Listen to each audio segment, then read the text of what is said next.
through Tigges at the Dallas Black Chamber, probably a couple of months ago, right? Maybe more than a couple of months, like 3 months or so. Something like that. Yeah. We have a really cool guest here. He has a security company. It's called Bullheaded Security here in Dallas, Texas. It's been around since what, 2023? Yes. Yeah, 2023. So would you say you're fairly new? Not really, because you've been doing this a while, right? No, not new to security, new to owning a security company. Okay. Been in security about 20 years. Okay. And so I definitely want to get into that because that's like the rites of passage. You know, you start out in one industry or one career, and then you're like, you know what? I should have my own business. Let me go ahead and do this. And that's what I did in several genres. From what I've learned online, they do armed and unarmed security, bullheaded security, right? Yes. And I want to know where you got that name from. You almost kind of mimic the mascot. Is it after you? No, it's it started kind of after me, but it's dealing with a bull. You know, it's more a bull is an intelligent animal. He's big, he's strong, right, stubborn. He stands on business, so to speak. Right. Yeah. And I just thought that was a great way to represent my company. And I think the logo's pretty cool too. Oh, okay. I said that in the most endearing way, only because you're a big guy and you make me feel tiny. Like I'm normally the tallest one. Guys, welcome Joe Hall. Welcome to the show.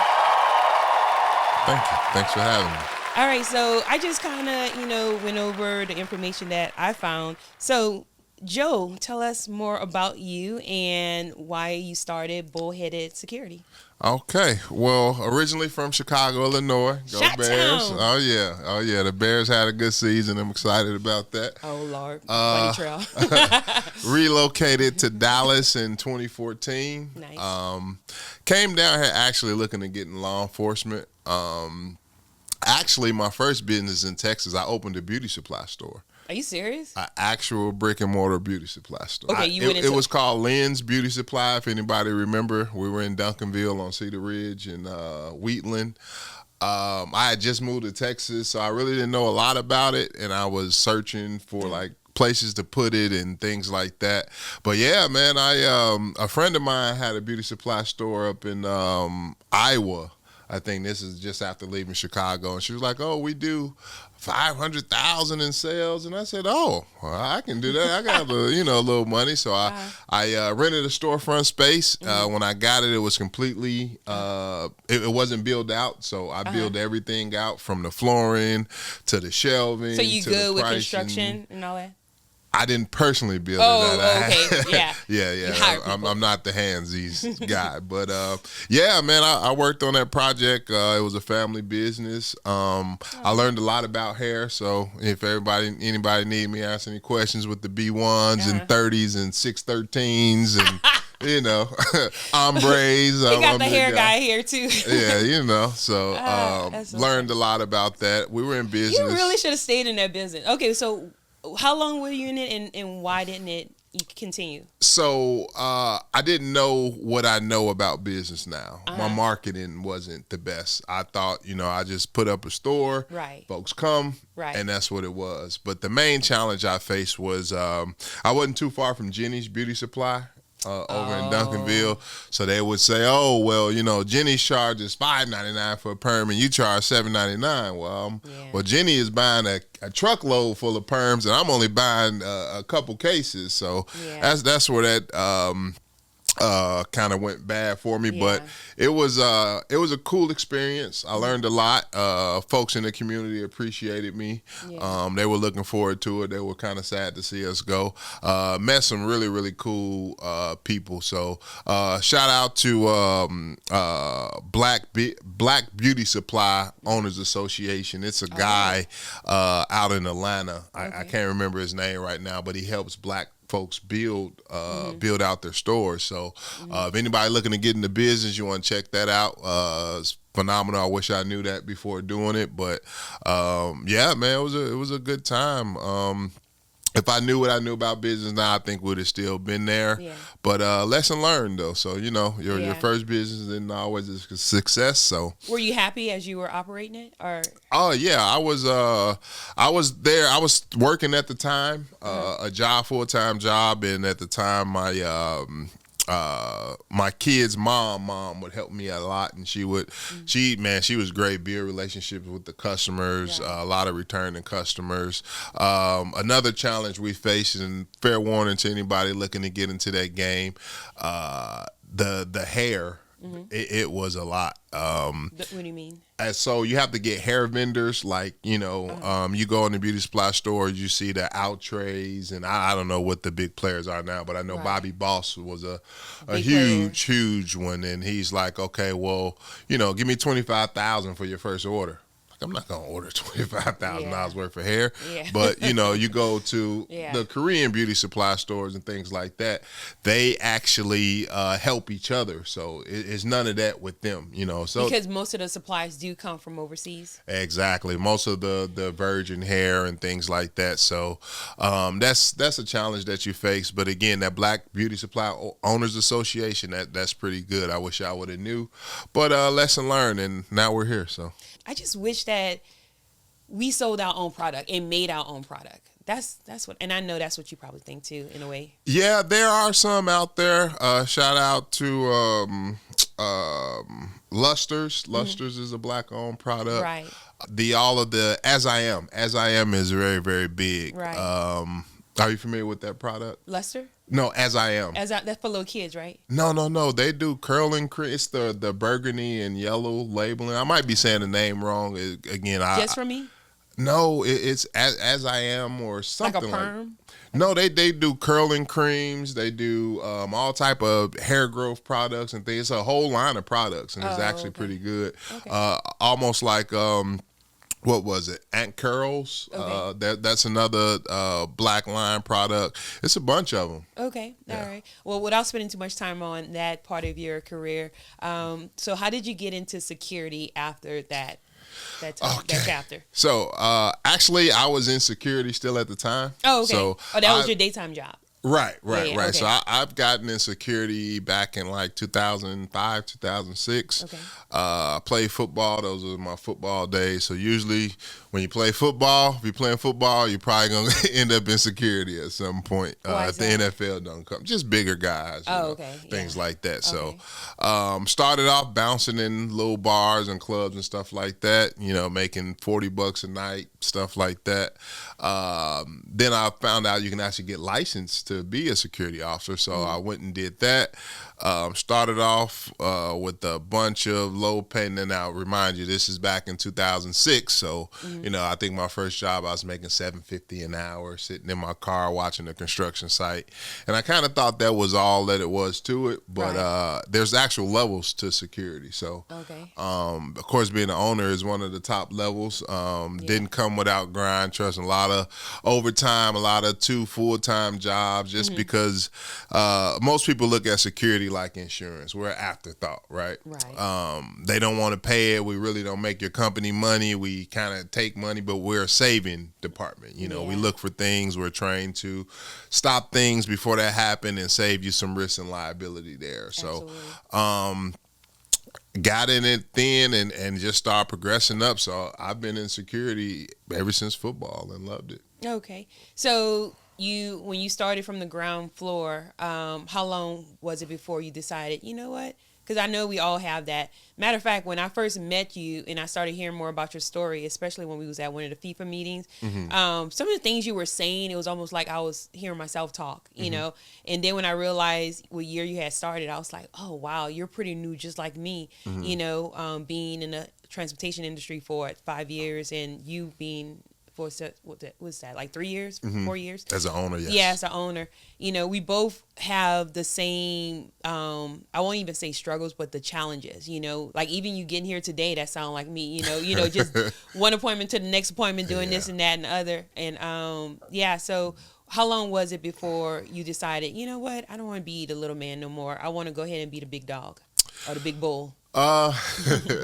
So, of course, everybody wants to start a business, right? Right. But it takes hard work. So, I I said early in my career, I'm gonna start a company and do all of that. And as I grew in my profession and grew into management and director status and things like that, and start actually managing and dealing with people, because that's what you're doing in security, managing people. Yeah.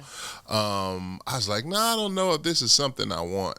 So a friend of mine hit me up. He needed some help with some security, and I just started putting it together, and it rolled, and now I'm here. So I always kind of knew it, but I was hesitant, and I kind of changed my mind. And I'm a firm believer in everything happens for a reason. So that one lit the fire, and we've been going ever since. So do you feel like your company found you instead of you finding it?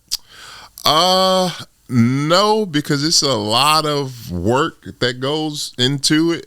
I believe security found me. Right. Hey, guy, you're a big guy. You want to do this? You want to stand in the bar? But as far as my company, I put 110% in it. I'm passionate about it. I'm passionate about security. Love talking about security.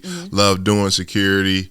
So I would say I pretty much founded that. Awesome. So tell me this, when someone's looking for security, like what exactly should they be looking for? Like how do they know what security company they can trust? Do you have some pointers for someone like, I don't know, if someone has a restaurant or a bar and they need security, like what are the first steps? First steps would to be learn who you're dealing with, right? Learn who you hire. When I say that, check their background, check their licensing, check their credentials, check what they've done. How can you check their license? So there's a website. It's called TOPS. It's Texas DPS website. So in order to have a security company, you must be licensed by Texas DPS. You have to take an exam to own a company. You have to pay licensing fees. You have to pay insurance. You have to pay employee taxes. A lot that goes into that you have to pay. But for the consumer to go on to TOPS, anybody can go on the TOPS. Don't need a login. You just type in a name or a company to search, and their credentials will pull up. Okay, cool. So for someone who wants to start a security company, I know those are the things they have to do as well, and definitely you need to be certified, and you need to pay your insurance and all the certifications that go with that. So what does it take mentally? Do you have to be physically a big person, Not at all. To get into security? Not at all. The size is an added bonus. I know guys that's half my size and have a bigger company than I do. So it's not so much about the size, it's about what you know. Right, exactly. Knowing the business, knowing security. Security, no day is the same in security, and anything can happen at any moment. So there's no blueprint for if the cash register goes down, I call this person and press this button. There's no blueprint in security. Every day is unique. That's something I love about it. Love about dealing with those situations and working through it. But you have to know what you're doing before you start a company, because you don't want to get yourself into something and end up getting sued, and then you're out of business before business even starts. So right. At this point in your career, are you more comfortable being out in the on the front line or behind the scenes? Well, I'm always a behind the scenes guy. You've always been like that? Yeah, I'm a introvert guy. I'm not really. Yeah. Believe it or not, I mean, when it's my turn to talk, or when I got something to say, I'm gonna say it. But other than that, I kind of play the shadow role. I mean, it's surprising, but it's not that surprising because most leaders are introverts. Yeah. It's like you're making decisions and stuff every day, and constant decisions, and you just want some time to just get away from it and kind of just chill. And then in the shadows, you can assess more better than out on the front line, I think. So exactly. I have a lot of big guys that hold, well, not big guys, a lot of guys and girls that hold the front line for me. So shout out Bullhead Security employees. Awesome. Do you look for like certain attributes or personalities or backgrounds when you hire someone, or do they go through like a like you said, a training, even to be an owner? I mean, what do you look for in employees? So to be a security officer in Texas, first you have to be licensed by Texas DPS. There's actually 3 licenses here in Texas. You have your level 2, which is unarmed. You have your level 3, which is armed, and then you have your level 4, which is PPO bodyguarding. As far as what I look for in a good security officer, the number one thing for me is care. You have to care. If you don't care, then it's not even worth it. Security is a thankless job. A lot of times we get stepped over, we get cussed out, we get fingers pointed at us. It's always security fault. But so I say that to say you have to care about what you're doing, care about your people, interacting with your people. I can teach anybody how to do security. Yeah. I can teach you how to work this system and do a patrol and things like that. But I can't teach you to care. Right, exactly. So I look for folks that care about what they're doing and right. Like to represent themselves well and square it away. Exactly, because you do represent yourself as a brand. So speaking of a brand, Teyana Taylor, she was in the news recently with the Oscars, where, I think it was after the Oscars, they were leaving, and I don't know specifically all the details, but from what I read, one of the security guards kind of handled her in a different way, like just grabbed her. Did you hear? You heard about that, right? I heard about that. Yeah. So I mean, do it make you think about realigning or reminding your guys about how to handle clients, and how would you have handled that if that was someone on your team? Well, first I would have looked at everything. Being that insecurity it's not best to jump to conclusions. You always want to do your investigations, do your due diligence. It could have been an accident, or could have got knocked into them, whatever the case may be. But you always want to start there first. Now, if I investigated it and it comes to find out that it was intentional, that person would have been let go immediately. Right. That's never okay. We're there as the safety, as the trusted person. So to do that's never okay. But that's where that customer service comes in at, and folks that care, and just right. not being there because, it's the Oscars and I'm here, I'm guarding, Teyana Taylor, one of the most beautiful famous women in the world, and you take advantage of that situation. So but you never know why. I didn't look at the whole video. I wasn't there to speak on it, but you definitely want to do your due diligence and not hire folks like that if that is the case. So if someone's hiring personal security, would they come to a company like Bullheaded Security? Yes, we do executive protection, that we like to call it. Bodyguarding is a older term we like to use. Bodyguarding, yeah, like the Bodyguard, the movie. So and I've done bodyguarding. I've been on tour with rappers and backstage and VIPs, A-list celebrities, you name it. I've pretty much done it. It's different now than when it was back then. For everybody that's wanting to go get their bodyguarding, I will advise to go to CSI. There's a bodyguarding school. It's about 8 months. Costs about $10,000 last I checked. That's a very, very school to go get certified. But now when you're bodyguarding or executive protection, the number one thing is to, you don't want to be so close that you're into the conversation and you have to be introduced, but you don't want to be so far away that you don't hear what's going on. So that's the number one rule in bodyguarding. But you would think, you're there to be the shield, the big tough guy, but man, it's a lot of, sewing buttons, making travel arrangements, doing pre-planning work, scout work, things like that. So it's not all glitz and glamour. What is the percentage, like, would you say in 1 year that you're going to have some altercations, like, fans run up to you, or or try to run up to your client, or just gun violence, trying to protect a client, or even being in an environment? I mean, how risky is it being a security guard? I mean, that's the title, right? Security guard. Or security guard, security officer. Okay, how risky is it? It's very risky. I mean, we are in Texas. You know, everybody got guns. You know, you hear about it all the time on the news. Folks doing mass shootings, and you know, folks getting into buildings and areas they're not supposed to be in. And the number one thing in security is complacency, right? If I'm working at a building every day and nothing happens, and I'm just sitting there, what about that day when it does happen? Are you trained to know what to do? Do you have your call list in place of who to call? Do you have your post orders in place of what should be done? So security training is never complacent. So there is a like recertification every year where you got to get certified every 2 years and trained. Oh, every 2 years get trained again. Now the training depends on the company. Okay. I'm very big on training. All of my officers are CPR certified, first aid certified, de-escalation, which is verbal judo, basically common situations. Okay. All of that stuff comes standard with my officers, just from what I've been in, and those are the basic tools that any security officer should have. First aid, CPR, de-escalation skills, report writing skills, things like that. Those trainings are necessary, and we make sure that all our officers do that.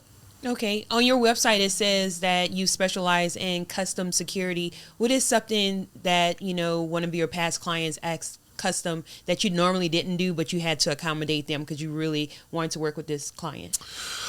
Let me see. Outrageous request. I haven't really had a lot of outrageous requests. The most thing you would see in security would be we prefer males. Whoa. Why? Oh, okay, yeah. Why? What's wrong with the female? Right. You know, yeah. A security job's guard number one is to observe and report. Right. Now, you know, we're not Action Jackson. We're not the cops. We're not gonna, you know, throw you in type of holds or handcuff you or anything like that. That's not what security about. We're to watch. Something happens, you know, we'll make the necessary calls. If we can intervene, we'll intervene and go from there. Okay. Do the uniforms change from client to client, or do you? So with my company, yes, we work with our clients to see what fits them. You know, some clients might not want a full tactical officer with, you know, Class A dressed and tactical boots and sidearms and stuff. Right. Some clients may want a suited officer. Right.